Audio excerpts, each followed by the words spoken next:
Hello, hello, and welcome to another edition of Breakdown from the American Legislative Exchange Council. I'm Lars Dalseide, and with me today is Alan Jernigan, who's the manager of the CIED Task Force here at the American Legislative Exchange Council. And Alan, what does CIED stand for? It's the Commerce Insurance Economic Development Task Force. Well, that doesn't sound as difficult as I was making it out to be. But we're about to release a new report, the Labor Policy Reform Report. It's an analysis, it's a roadmap. What's the big picture for what this is going to do? So this report looks at 10 CIED model policies that are key for the labor reforms across the states.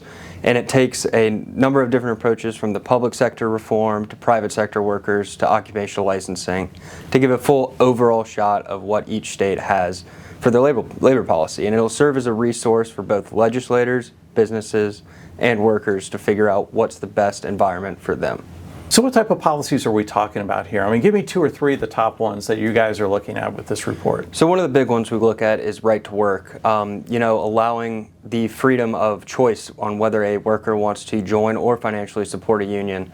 It allows them to kind of have that freedom and that decision. If they don't want to be a part of the union and want to keep some of that due money for themselves, then they don't have to join the union. They're able to make that decision, and it will not have an effect on their employment status. Okay, that makes sense. And one more before we dig into what we actually found out. The Taxpayer Dollars Protect Workers Act, which basically ties if a private company is receiving state economic incentives, they have to hold any unionization votes through secret ballot and protect their workers' personal information. Sounds entirely reasonable. I mean, with a lot of our model policies sound entirely reasonable, but there's always going to be pushback from somebody on something. But as you looked at these 10 different things, and you were looking at some other numbers as well, I know we were talking about minimum wage and union membership percentage and all sorts of different little things that goes into the mix. But who came out on top? Who's the #1 state that we have for this edition? So Arizona came out on top this year, and they finished with 5.5 out of the 10 total stars that were available. And one highlight out of Arizona is they're the only state to have a ban on union release time, which is when a public employee is working their government job, collecting a government salary, but during that time working on behalf of a union. So it protects taxpayer dollars and makes sure that the workers are getting paid for the work they're doing. So it's the only state that forbids that type of thing? That is the only state. Wow, you would think that if I'm there and I'm getting paid, I'm doing the work that I'm getting paid for, not to do something else. So usually that's frowned upon in most places of employment. Yes. All right, Arizona finished #1. Who are the other top finishers? So our #2 was Utah. Okay, Utah. It seems there might be a little rich states, poor states bias in there. Yep, and they passed a big reform this year, banning public sector collective bargaining.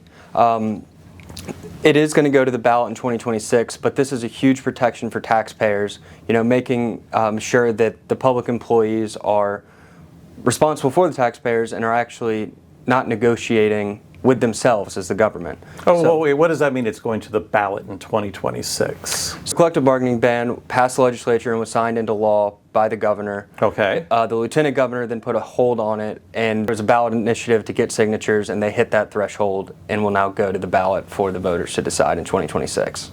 Wow, so lots of activity there in the great state of Utah. It'll be exciting to see how it plays out. All right, well, give me another one of the top finishers, and then we'll look at some of those who didn't fare so well. So our #3 state was Georgia.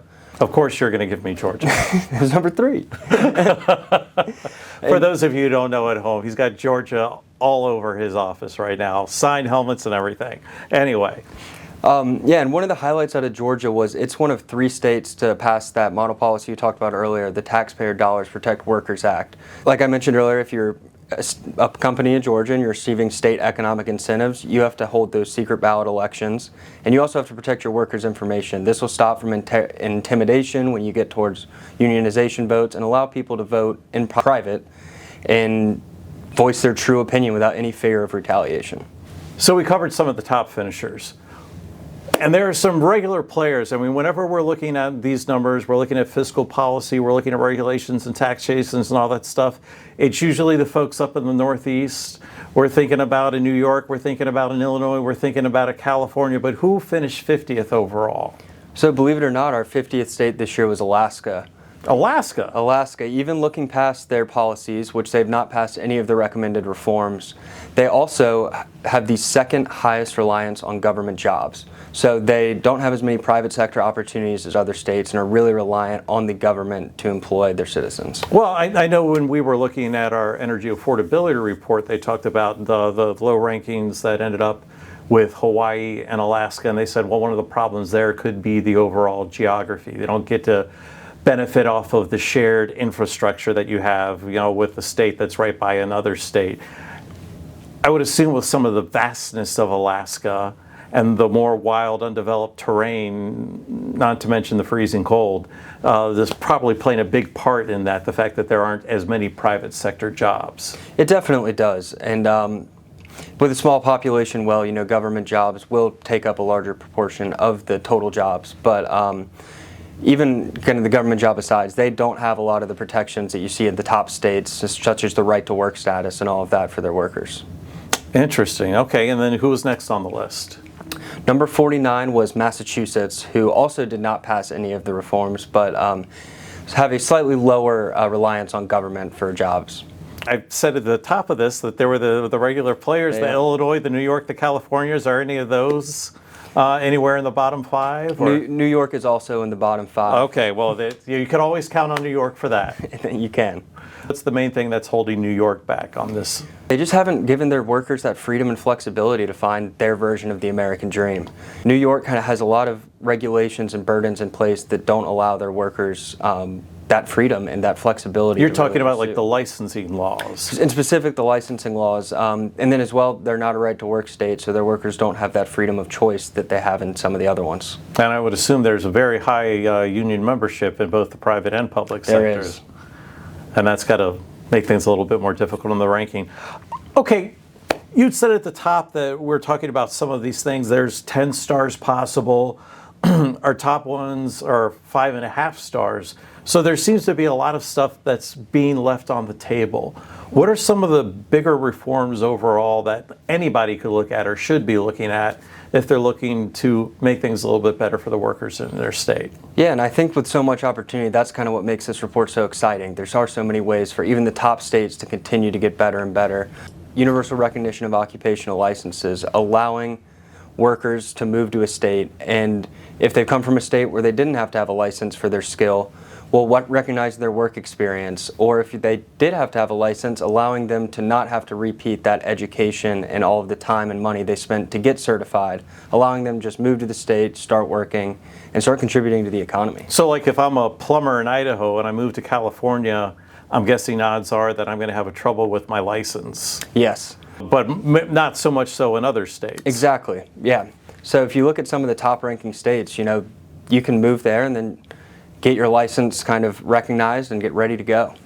But there has to be more, because it said there were still just 5.5 stars finished first. Give me one more thing that some of the states could be doing with the opportunity that's left on the table. Well, looking back a couple of years to the Janus Supreme Court decision, states can notify their workers. Not only do they have that right, but tell them they have that right. So then if someone has Janus protections, it means they're not going to be forced to join the union. Right, they have that freedom of choice. They get to choose, if they want to join the union, they're more than welcome to join the union. But if that's not their cup of tea, they don't have to join the union. They can choose to kind of abstain, and it will not have an effect on their employment. Well, that's a lot of information. This is available right now, I'm guessing, up on the ALEC website? It will be up on the ALEC website. It is titled The States That Work, a Labor Policy Roadmap Across America. A roadmap across America, paving the way. Exactly. Sounds fantastic. Well, Alan, thank you very much. Appreciate you coming on. And we'll be back again soon with another breakdown from the American Legislative Exchange Council.